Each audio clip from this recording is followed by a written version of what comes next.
ഇന്ന് ഫ്രൈയിങ് പാനിൽ നമ്മളൊരു പിസ്സ ഉണ്ടാക്കാൻ പോവുകയാണ്. എല്ലാവർക്കും ഇഷ്ടപ്പെടുന്ന പോലെ ഏറ്റവും നല്ല രീതിയിൽ നമ്മുടെ ഫ്രൈയിങ് പാനിൽ ഈ പിസ്സ എങ്ങനെ റെഡിയാക്കാൻ നമുക്ക് നോക്കാം.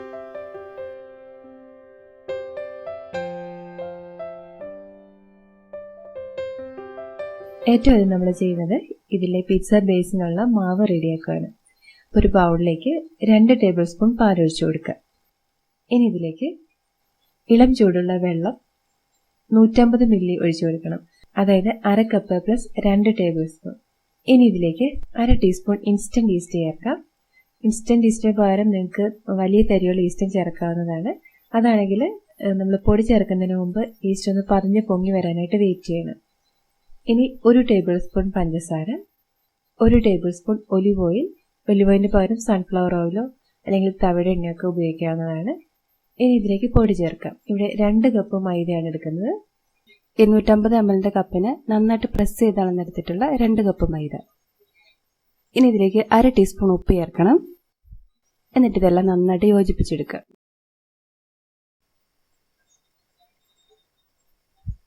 ഇതേപോലെ എല്ലാം യോജിച്ച് വന്നു കഴിഞ്ഞാൽ നമുക്ക് മാവ് നന്നായിട്ട് കുഴച്ചെടുക്കണം.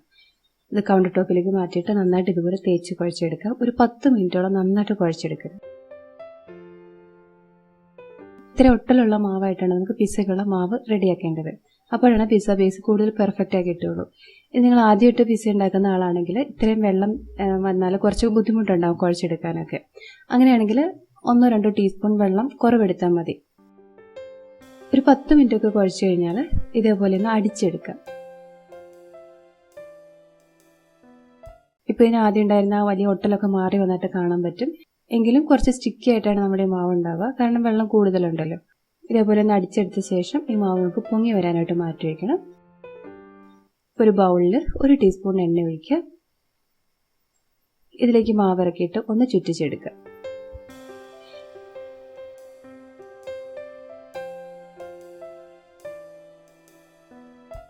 ഇനി ഇത് കവർ ചെയ്തിട്ട് ഇത് ഡബിൾ സൈസായി വരുന്നത് വരെ ഒരു സൈഡിലേക്ക് മാറ്റി വയ്ക്കുക. ഇതിവിടെ റെസ്റ്റ് ചെയ്യുന്ന സമയത്ത് നമുക്ക് ഈ പിസ്സയിലേക്കുള്ള ടോപ്പിംഗ്സ് റെഡിയാക്കാം. നമുക്ക് പിസ്സയിലേക്ക് ഇഷ്ടമുള്ള ടോപ്പിംഗ്സ് കൊടുക്കാം കേട്ടോ. ഇന്ന ടോപ്പിംഗ്സ് ആണ് ഈ പിസ്സയ്ക്ക് പാടുള്ളൂ എന്നില്ല. ഞാനിവിടെ ഇപ്പോൾ ചിക്കൻ പിസ്സയാണ് ഉണ്ടാക്കുന്നത്. കുറച്ച് ചിക്കൻ 250 ഗ്രാം ബോൺലെസ് ആയിട്ടുള്ള ചിക്കൻ എടുത്തിട്ടുണ്ട്.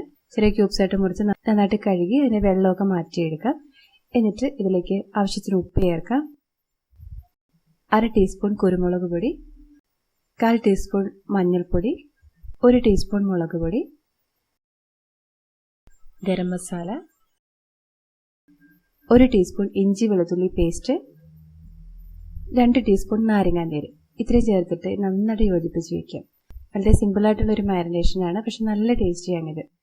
ഇത് നമുക്ക് നന്നായിട്ട് മൂടി വെച്ചിട്ട് കുറഞ്ഞത് ഒരു 1/2 മണിക്കൂർ നേരം മാറ്റി വയ്ക്കാം. കൂടുതൽ സമയം വെക്കുന്നത് നല്ലതാണ്. അങ്ങനെയാണെങ്കിൽ ഫ്രിഡ്ജിലേക്ക് മാറ്റി വയ്ക്കാം. ഒരു 1/2 മണിക്കൂർ കഴിഞ്ഞാൽ ഒരു പാനിൽ 1 ടേബിൾ സ്പൂൺ എണ്ണ ഒഴിച്ച് ചൂടാക്കാം. അതിലേക്ക് ചിക്കൻ പീസസ് നിരത്തി കൊടുക്കുക. എന്നിട്ട് ആദ്യത്തെ 2 മിനിറ്റ് നേരം ഹൈ ഫ്ലെയിമിൽ കുക്ക് ചെയ്യുക. അതിനുശേഷം ഇതെല്ലാം തിരിച്ചിടുക.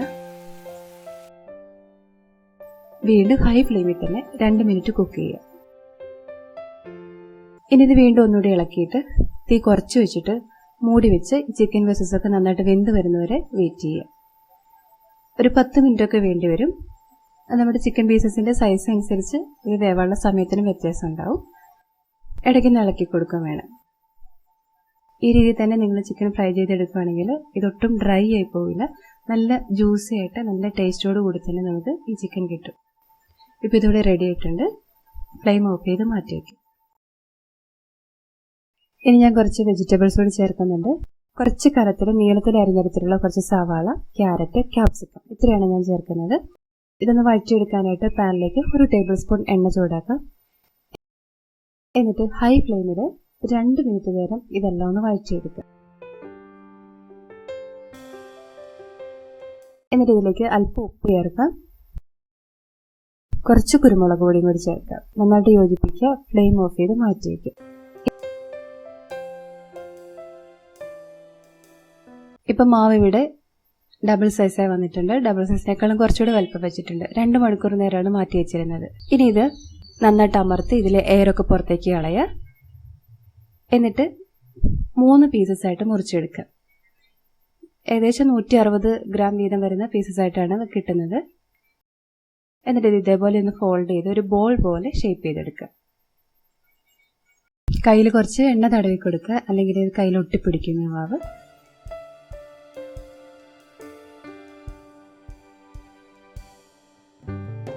ഇങ്ങനെ ഷേപ്പ് ചെയ്ത ഓരോ ബോൾസും എണ്ണ പുരട്ടിയിട്ടുള്ള ഒരു ട്രേയിലേക്ക് മാറ്റി വയ്ക്കുക. കുറച്ച് സ്പേസ് ഇട്ടിട്ട് വേണം മാറ്റി വയ്ക്കാൻ, കാരണം ഇതൊന്നുകൂടെ സൈസ് കൂടി വരും. എന്നിട്ട് ഓരോ ബോൾസിൻ്റെ മുകളിലേക്ക് കുറച്ച് എണ്ണയൊന്ന് തടവി കൊടുക്കുക. എന്നിട്ടിത് കുറച്ച് നേരം കൂടെ റെസ്റ്റ് ചെയ്യാനായിട്ട് മാറ്റി വയ്ക്കുക. ഒരു 30 മിനിറ്റ് അല്ലെങ്കിൽ ഒരു 40 മിനിറ്റ് അത്രയും മതിയാവും. ഇവിടെ അരമണിക്കൂർ നേരമാണ് മാറ്റി വെച്ചത്. ഈ ബോൾസൊക്കെ ഒന്നുകൂടി വലിപ്പം വെച്ച് വന്നിട്ട് കാണാൻ പറ്റും. ഇനി നമുക്ക് ഈ പിസ്സ തയ്യാറാക്കാനുള്ള ഫ്രൈയിങ് പാൻ എടുക്കാം. ഇത് ഏകദേശം 9 ഇഞ്ച് വട്ടമുള്ള ഒരു പാനാണ്. അതിന് നന്നായിട്ട് എണ്ണ തടവി കൊടുക്കണം. ഇതിലേക്ക് ഒരു ബോൾ എടുത്ത് വെക്കാം. എന്നിട്ട് ഇതേപോലെ ഷേപ്പ് ചെയ്യാം. ഈ നടുവിനും നന്നായിട്ട് പ്രസ് ചെയ്ത് ഇതിങ്ങനെ ഒരു സർക്കിൾ ഷേപ്പാക്കി എടുക്കുക. അപ്പം നമ്മളിങ്ങനെ പ്രസ് ചെയ്യുമ്പം ഏറ്റവും അരികിൽ ഇങ്ങനെ പ്രസ് ചെയ്യാൻ പാടില്ല. അവിടെയുള്ള എയർ ബബിൾസ് അതുപോലെ തന്നെ ഉണ്ടാവണം. ഇതിപ്പോൾ ഇവിടെ ഷേപ്പ് ചെയ്തിട്ടുണ്ട്. ഇനി നമ്മൾ ഏറ്റവും ആദ്യം ഈ പിസ്സ ബേസ് ഒന്ന് വേവിച്ചെടുക്കും. മുഴുവനായിട്ട് കുക്ക് ചെയ്യില്ല, പാർഷ്യലായിട്ടൊന്ന് കുക്ക് ചെയ്തെടുക്കും. ഈ പാൻ അടുപ്പത്തേക്ക് വയ്ക്കുക. എന്നിട്ട് ഒരു മീഡിയം ഫ്ലെയിമിനും ഹൈ ഫ്ലെയിമിനും ഇടയ്ക്ക് തീ വയ്ക്കുക. എന്നിട്ട് ഈ സൈഡ് 2 മിനിറ്റ് നേരം കുക്ക് ചെയ്യുക. 2 മിനിറ്റ് കഴിഞ്ഞാൽ ഇത് തിരിച്ചിട്ട് കൊടുക്കുക. ഇനി ഈ സൈഡാണ് കുറച്ച് നന്നായിട്ട് വെന്ത് കിട്ടേണ്ടത്. 2 മിനിറ്റ് തന്നെ ഇവിടെ കുക്ക് ചെയ്താൽ മതി, കാരണം ഇപ്പോൾ നമ്മുടെ പാനിന് നല്ല ചൂടുണ്ട്. 2 മിനിറ്റ് കുക്ക് ചെയ്യുമ്പോഴേക്കും അതിൽ ചെറിയ ഗോൾഡൻ സ്പോട്ട്സ് ഒക്കെ വന്നു തുടങ്ങും. 2 മിനിറ്റിന് ശേഷം ഇത് ഫ്ലെയിമിന് നേരെ കാണിച്ച് ഇതിൻ്റെ അരികെ സൈഡിൽ ഒരു ചെറിയൊരു ഡാർക്ക് കളർ കിട്ടാനായിട്ട് ഇതേപോലെ ഒന്ന് കാണിച്ചു കൊടുക്കുക. ഇങ്ങനെ ചെയ്യണമെന്ന് നിർബന്ധമില്ല കേട്ടോ, ഓപ്ഷനിലാണ്. ഇങ്ങനെ ചെയ്യുമ്പോൾ കാണാൻ നല്ല ഭംഗിയുണ്ടാവും, കഴിക്കാൻ ഒരു പ്രത്യേക ടേസ്റ്റ് ഉണ്ടാവും. ഇതിപ്പോൾ ഇവിടെ റെഡി ആയിട്ടുണ്ട്. ഇതേപോലെ തന്നെ ഞാൻ 3 പിസ്സ ബേസും തയ്യാറാക്കി മാറ്റി വെച്ചിട്ടുണ്ട്. ഇനി നമുക്കിത് അസംബിൾ ചെയ്യാം. പിസ്സയിലേക്ക് വേണ്ട പിസ്സ സോസ് ഞാൻ നേരത്തെ റെഡിയാക്കിയിട്ടുണ്ട്. അതിൻ്റെ വീഡിയോ ഞാൻ നേരത്തെ അപ്ലോഡ് ചെയ്തിട്ടുണ്ട് കേട്ടോ, അതുകൊണ്ട് ഈ വീഡിയോയിൽ കാണിക്കുന്നില്ല. നല്ല ടേസ്റ്റ് ആയിട്ടുള്ള ഒരു പിസ്സ സോസാണ്. ആ രീതിയിൽ തന്നെ ഉണ്ടാക്കിയെടുത്താൽ നല്ലതായിരിക്കും. ഇനി കുറച്ച് ചീസ് വെച്ച് കൊടുക്കാം. ഞാനിവിടെ മൊസറല്ല ചീസും ചെഡാർ ചീസും എടുത്തിട്ടുണ്ട്. 2 അരക്കപ്പ് വീതം എടുത്തിട്ടുണ്ട്. ചീസൊക്കെ നിങ്ങളുടെ ഇഷ്ടം അനുസരിച്ച് ചേർത്ത് കൊടുക്കാം. ഇതിലേക്ക് ആ വെജിറ്റബിൾസ് വഴറ്റിയത് കുറച്ച് ചേർക്കാം. ഇനി ഫ്രൈ ചെയ്ത് വെച്ചിട്ടുള്ള ചിക്കനും നിരത്തി കൊടുക്കുക. ഇതിൻ്റെ മുകളിലായിട്ടും കുറച്ച് ചീസ് വെച്ച് കൊടുക്കുക. ഇനി ഇതെങ്ങനെയാണ് വേവിച്ചെടുക്കേണ്ടതെന്ന് നമുക്ക് നോക്കാം. ഇനി ഇത് ഡയറക്റ്റായിട്ട് ഫ്ലെയിമിലേക്ക് വെക്കില്ല. ഒരു പഴയ തവ ചൂടാക്കാം. ഹൈ ഫ്ലെയിമിൽ ഒരു 5 മിനിറ്റ് നേരം തവ ചൂടാക്കാം. ഈ ചൂടായ തവയുടെ മുകളിലേക്ക് ഈ പാൻ വെച്ച് കൊടുക്കുക. എന്നിട്ട് ഈ പാൻ ഒന്ന് ചൂടായി വരുന്ന അത്ര നേരം കുറച്ച് കൂടിയ ചൂടിൽ തന്നെ വേവിച്ചെടുക്കാം. 2 മിനിറ്റ് കൊണ്ടൊക്കെ ഈ പാൻ നന്നായിട്ട് ചൂടായി വരും. എന്നിട്ട് തീ ഏറ്റവും കുറച്ച് വെച്ചിട്ട് ഈ ചീസൊക്കെ നന്നായിട്ട് മെൽറ്റായി അടിഭാഗം നല്ലപോലെ മുരിഞ്ഞ് വരുന്നത് വരെ മൂടി വെച്ച് വേവിച്ചെടുക്കാം. ഇങ്ങനെ ഒരു 10 മിനിറ്റൊക്കെ വേവിച്ചെടുക്കേണ്ടി വരും. ഇപ്പോൾ ഇവിടെ റെഡി ആയിട്ടുണ്ട്. ചീസൊക്കെ നന്നായിട്ട് മെൽറ്റ് ആയിട്ടുണ്ട്. അടിഭാഗം നല്ല ഗോൾഡൻ കളറാക്കി ഇട്ടിട്ടുണ്ട്. ഒട്ടും കരിഞ്ഞു പോയിട്ടൊന്നുമില്ല. പിസ്സ ഉണ്ടാക്കി പുറത്തേക്ക് എടുത്ത ഉടനെ തന്നെ നമ്മളത് മുറിക്കരുത്. അപ്പോൾ ഈ ചീസിനൊക്കെ നല്ല ചൂടായിരിക്കും. മിനിമം ഒരു 10 മിനിറ്റ് വെയിറ്റ് ചെയ്ത ശേഷം നമുക്ക് മുറിച്ചെടുക്കാം. നല്ല പെർഫെക്റ്റ് ആയിട്ട് നമുക്ക് കിട്ടിയിട്ടുണ്ട്. നല്ല രുചിയുണ്ട് ഇതിന്. അടിഭാഗമൊക്കെ നല്ല ഗോൾഡൻ കളറായിട്ട് നന്നായിട്ട് മൊരിഞ്ഞ് നല്ല ക്രിസ്പി ആയിട്ട് കിട്ടിയിട്ടുണ്ട്. മുകൾഭാഗം നല്ല സ്പോഞ്ചി ആയിട്ടാണ് ഇരിക്കുന്നത്. ഇതേപോലെ ബാക്കി 2 പിസ്സയും തയ്യാറാക്കിയിട്ടുണ്ട്. ഈ വീഡിയോ നിങ്ങൾക്ക് ഇഷ്ടപ്പെടുകയാണെങ്കിൽ ഒന്ന് ലൈക്ക് ചെയ്യാനും അതുപോലെ കമൻസ് അറിയിക്കാനും മറക്കരുത്. നിങ്ങളുടെ ലൈക്കും കമൻസും ഒക്കെ നല്ല നല്ല വീഡിയോസ് ചെയ്യാനുള്ള വലിയൊരു പ്രചോദനമാണ് തരുന്നത്.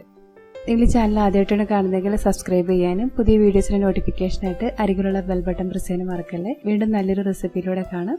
അതുവരെ നന്ദി, നമസ്കാരം.